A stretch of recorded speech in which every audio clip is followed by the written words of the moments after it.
ദൈവനാമത്തിന് മഹത്വമുണ്ടാകട്ടെ.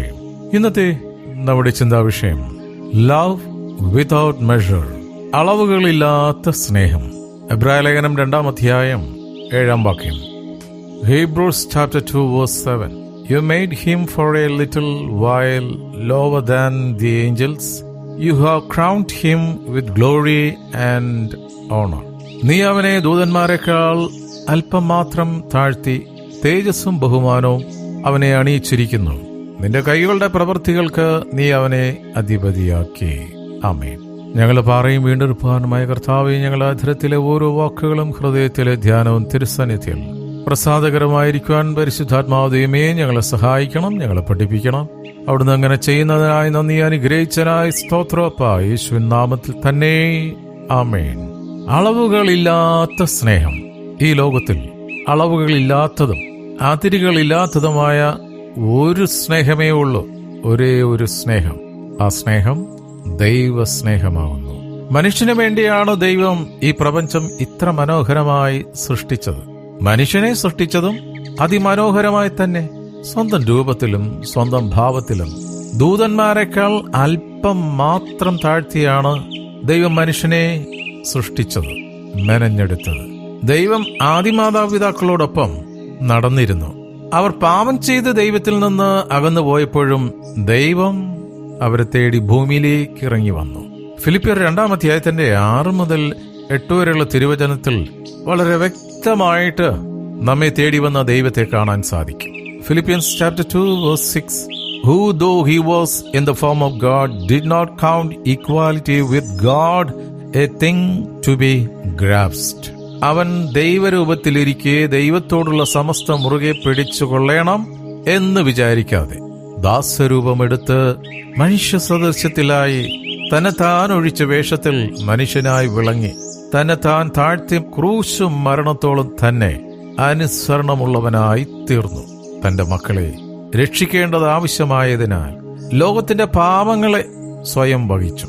ആരാലും നിന്ദിക്കപ്പെട്ടും ത്യജിക്കപ്പെട്ടും വ്യസനപാത്രമായും കുരിശിൽ കിടന്ന് സാക്ഷാൽ നമ്മുടെ രോഗങ്ങളെയും പാപങ്ങളെയും വേദനകളെയും അവിടുന്ന് ചുമന്നു. ഐസായ പ്രവാചകനിലൂടെ ദൈവത്തിന്റെ വചനം പറയുകയാണ്, എന്നാൽ അവൻ നമ്മുടെ അതിക്രമങ്ങൾ നിമിത്തം മുറിവേറ്റും നമ്മുടെ അകൃത്യങ്ങൾ നിമിത്തം തകർന്നുമിരിക്കുന്നു. നമ്മുടെ സമാധാനത്തിനായുള്ള ശിക്ഷ അവന്റെ മേലായി, അവന്റെ അടിപ്പിണരുകളാൽ നമുക്ക് സൗഖ്യം വന്നുമിരിക്കുന്നു. ആമേൻ.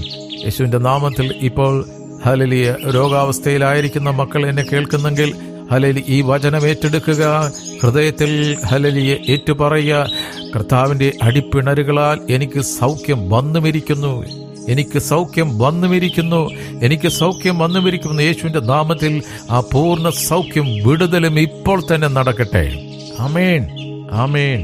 Isaiah chapter 53 verse 5. But he was wounded for our transgressions, he was crushed for our iniquities. Upon him was the chastisement that brought us peace, and with his stripes we are healed. Amen, amen.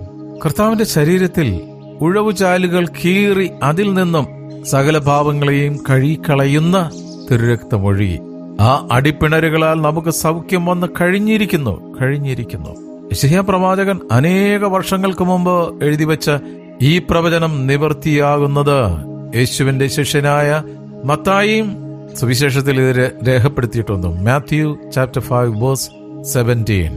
This was to fulfill what was spoken by prophet Isaiah.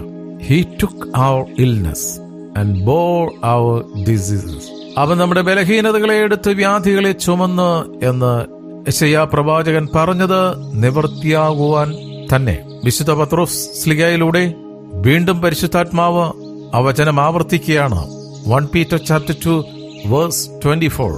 1 പത്രോസ് 2-ാം അധ്യായം 24-ാം വാക്യം. He himself bore our sins in his body on the tree, that we might die to sin and live to righteousness. By his wounds we have been healed. നാം പാപം സംബന്ധിച്ച് മരിച്ചു, നീതിക്ക് ജീവിക്കേണ്ടതിന് അവിടുന്ന് തന്റെ ശരീരത്തിൽ നമ്മുടെ പാപങ്ങളെ ചുമന്നുകൊണ്ട് ക്രൂശിന്മേൽ കയറി. അവന്റെ അടിപ്പിണരുകളാൽ നിങ്ങൾക്ക് സൗഖ്യം വന്നുമിരിക്കുന്നു.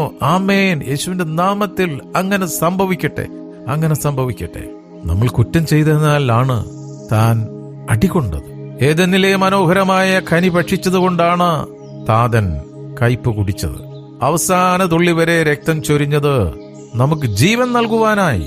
ആ ദിവ്യ സ്നേഹത്തിന്റെ നീളവും ആഴവും ഉയരവും വീതിയും ആണ് നാം കാൽവരി ക്രൂശിൽ ദർശിക്കുന്നത്. 1 യോഹന്നാൻ 3-ാം അധ്യായത്തിന്റെ 1-ാമത്തെ വാക്യത്തിലൂടെ പരിശുദ്ധാത്മാവ് നമ്മളോട് അരുളി ചെയ്യുകയാണ്, കാൺമീൻ, നാം ദൈവമക്കളെന്ന് വിളിക്കപ്പെടുവാൻ പിതാവ് നമുക്ക് എത്ര വലിയ സ്നേഹം നൽകിയിരിക്കുന്നു, അങ്ങനെ തന്നെ നാം ആകുന്നു. ആമേൻ. അങ്ങനെ തന്നെ നാം ആകുന്നു. ഇത്രമേൽ നമ്മെ സ്നേഹിപ്പാനായി നാം എന്തുള്ളൂ? ഈ സ്നേഹത്തിന് പകരം നാം ദൈവത്തിന് എന്തു നൽകും? നമ്മുടെ കർത്താവ് യോഹന്നാന്റെ സുവിശേഷം 14:15 നമ്മളോട് പറയുകയാണ്, നിങ്ങൾ എന്നെ സ്നേഹിക്കുന്നുവെങ്കിൽ എന്റെ കൽപ്പനകളെ കാത്തുകൊള്ളും. 1 John 14:15 If you love me, you will keep my commandments. സ്നേഹവാനായ ദൈവത്തിന്റെ മാറിടത്തിലെ ഊഷ്മളമായ സ്നേഹം രുചിച്ചറിഞ്ഞ വിശുദ്ധ യോഹന്നാന്റെ വാക്കുകൾ ലേഖനത്തിലൂടെ നമുക്ക് ശ്രദ്ധിച്ച് പ്രാർത്ഥിക്കാം. 1 യോഹന്നാൻ 4-ാം അധ്യായം 7-8 വാക്യങ്ങൾ. പ്രിയമുള്ളവരെ, നാം അന്യോന്യം സ്നേഹിക്കുക. സ്നേഹം ദൈവത്തിൽ നിന്ന് വരുന്നു. സ്നേഹിക്കുന്നവനെല്ലാം ദൈവത്തിൽ നിന്ന് ജനിച്ചിരിക്കുന്നു, ദൈവത്തെ അറിയുകയും ചെയ്യുന്നു. സ്നേഹിക്കാത്തവൻ ദൈവത്തെ അറിഞ്ഞിട്ടില്ല. ദൈവം സ്നേഹം തന്നെ. ഹല്ലേലൂയ. അളവുകളില്ലാത്ത സ്നേഹം ഈ പ്രഭാതത്തിലും കർത്താവ് നമ്മുടെ ജീവിതത്തിലേക്ക് ചൊരിയുകയാണ്. ഹല്ലേലൂയ. നന്ദിയുള്ള ഹൃദയത്തോടെ കർത്താവിന്റെ ദിവ്യമായ സ്നേഹം നമ്മുടെ ജീവിതം പൂർണ്ണമായി കരങ്ങളിൽ സമർപ്പിച്ചുകൊണ്ട് ആ സ്നേഹത്തിൽ നമുക്ക് ജീവിക്കാം. ഈ ചിന്തകളാൽ നമുക്ക് പ്രാർത്ഥിക്കാം. ഹല്ലേലൂയ. നന്ദിയോടെ സ്തുതിക്കുന്നപ്പാ, സ്തുതിക്കുന്നു അപ്പാ. ഇന്ന് തിരുവചനം കേട്ട ഓരോ മക്കളെയും അനുഗ്രഹിച്ചു പ്രാർത്ഥിക്കുന്നു. കുടുംബമായി ഞങ്ങളെ സമർപ്പിച്ച് പ്രാർത്ഥിക്കുന്നു. അവിടുത്തെ ദിവ്യമായ സ്നേഹത്താൽ ഞങ്ങളുടെ കുടുംബങ്ങളെ നിറയ്ക്കണമേ. ഞങ്ങൾ ഓരോരുത്തരും ചേർന്ന് നിൽക്കുന്ന കൂട്ടായ്മയെ സമർപ്പിച്ച് പ്രാർത്ഥിക്കുന്നു. ഹല്ലേലൂയ. കൂട്ടായ്മയിൽ ദൈവീയ സ്നേഹം നിറഞ്ഞു കവിയട്ടെ. പരസ്പരം സ്നേഹം പങ്കുവയ്ക്കുന്ന വിശുദ്ധ മക്കളായി ജീവിക്കുവാൻ ഓരോ വിശുദ്ധരെയും അവിടുന്ന് സഹായിക്കണം. ഞങ്ങൾ ഒരുമനപ്പെട്ടുകൊണ്ട്, ഐക്യമെത്തിപ്പെട്ടുകൊണ്ട് അവിടുത്തെ നാമത്തിൽ പ്രാർത്ഥിക്കുന്നു. വിശുദ്ധർക്ക് വേണ്ടി പ്രാർത്ഥിക്കണമെന്നുള്ള തിരുവചനം ഏറ്റെടുത്തുകൊണ്ട് ഞങ്ങൾ അന്യോന്യം പ്രാർത്ഥിക്കുന്നു. ഞങ്ങളുടെ മാതൃരാജ്യമേ ഇന്ത്യ അനുഗ്രഹിക്കണമേ. എല്ലാ സംസ്ഥാനങ്ങളെയും അനുഗ്രഹിക്കണമേ. വിശേഷാൽ കേരളത്തെയും തമിഴ്നാടിനെയും കർണാടകത്തെയും അനുഗ്രഹിച്ച് പ്രാർത്ഥിക്കുന്നു. ഹല്ലേലൂയ. ലോകസ്നേഹത്തിന്റെ പുറകെ പോകാതെ ദൈവസ്നേഹത്താൽ നിറയപ്പെടുവാൻ ഓരോ മക്കളെയും അവിടുന്ന് അനുഗ്രഹിക്കണം. ഞങ്ങളുടെ കുടുംബങ്ങളെ സമർപ്പിച്ച് പ്രാർത്ഥിക്കുന്നു. കുടുംബത്തിൽ തന്നിരിക്കുന്ന ഭൗതിക നന്മകൾക്കായി സ്തോത്രം. ഞങ്ങളുടെ വയലുകളെ, ഞങ്ങളുടെ ഓഫീസുകളെ, ഞങ്ങളുടെ തോട്ടങ്ങളെ, ഞങ്ങളുടെ നിലങ്ങളെ, ഞങ്ങളുടെ തുരുത്തിയെ, മാവ് കുഴക്കുന്ന തൊട്ടിയെ അവിടുന്ന് അനുഗ്രഹിച്ചിരിക്കാൻ സ്തോത്രം. ബിസിനസ് നടത്തുന്ന പ്രിയ സഹോദരങ്ങളെ സമർപ്പിക്കുന്നു. ബിസിനസിന്റെ അതിരുകളെ അവിടുന്ന് വിശാലപ്പെടുത്തുന്നതിനായി സ്തോത്രം. ഈ സമയത്ത് രോഗികളായിട്ടുള്ള മക്കൾക്ക് വേണ്ടി ഒരിക്കൽ കൂടി പ്രാർത്ഥിക്കുന്നു. യേശുവിന്റെ നാമത്തിൽ അവിടുന്ന് തന്നിരിക്കുന്ന അധികാരത്തോടെ പ്രാർത്ഥിക്കുന്ന അവർ രോഗികളുടെ മേൽ കൈവയ്ക്കും, അവർ സൗഖ്യം പ്രാപിക്കുമെന്നുള്ള അധികാരത്തോടെ പ്രാർത്ഥിക്കുന്ന യേശുവിന്റെ നാമത്തിൽ മക്കൾ പൂർണ്ണ സൗഖ്യം പ്രാപിക്കട്ടെ. സ്കൂളും കോളേജിലും പഠിക്കുന്ന കുഞ്ഞുങ്ങളെ സമർപ്പിക്കുന്നു. പരീക്ഷ സമയമാണല്ലോ കർത്താവേ. ഹല്ലേലൂയ. ഇത്രത്തോളം അനുഗ്രഹിക്കപ്പെട്ട നിലയിൽ മക്കൾക്ക് പരീക്ഷ എഴുതുവാൻ അവിടുന്ന് കൊടുത്ത അനുഗ്രഹത്തിനായി നന്ദി പറയുന്നു. തുടർന്നും പരിശുദ്ധാത്മാവ് ദൈവമേ കൂടെ ഇരുന്ന് ദൃഷ്ടി വെച്ച് ആലോചന പറഞ്ഞു കൊടുക്കണമേ. ഓ, സ്തോത്രം ചെയ്യുന്നു. ഒരിക്കൽ കൂടി ഇന്നത്തെ ദിനത്തിനായി സ്തോത്രം ചെയ്യുന്നു. ഇന്നത്തെ ഞങ്ങളുടെ എല്ലാ പ്രവൃത്തികളെയും അവിടുന്ന് അനുഗ്രഹിച്ചിരിക്കുക. സ്തോത്രം. ഈ സമയത്ത് പ്രത്യേകമായി കർത്താവേ, ഹല്ലേലൂയ, എയറിലൂടെ യാത്ര ചെയ്യുന്ന മക്കളെ സമർപ്പിച്ച് പ്രാർത്ഥിക്കുന്നു. സമുദ്രത്തിലൂടെ യാത്ര ചെയ്യുന്ന മക്കളെ സമർപ്പിച്ച് പ്രാർത്ഥിക്കുന്നു. കരമാർഗത്തിലൂടെ യാത്ര ചെയ്യുന്ന മക്കളെ സമർപ്പിക്കുന്നു. അപകടത്തിൽ നിന്നും കെണികളിൽ നിന്നും അനർത്ഥങ്ങളും മക്കളെ വിടുവിച്ചിരിക്കാൻ സ്തോത്രം. തിരുസാന്നിധ്യം കൂടെയിരിക്കുന്നതിനായി നന്ദി. പ്രാർത്ഥനയും യാചനയും കേട്ടിരിക്കാൻ നന്ദിയപ്പാ, യേശുവിൻ നാമത്തിൽ തന്നെ. ആമേൻ, ആമേൻ, ആമേൻ.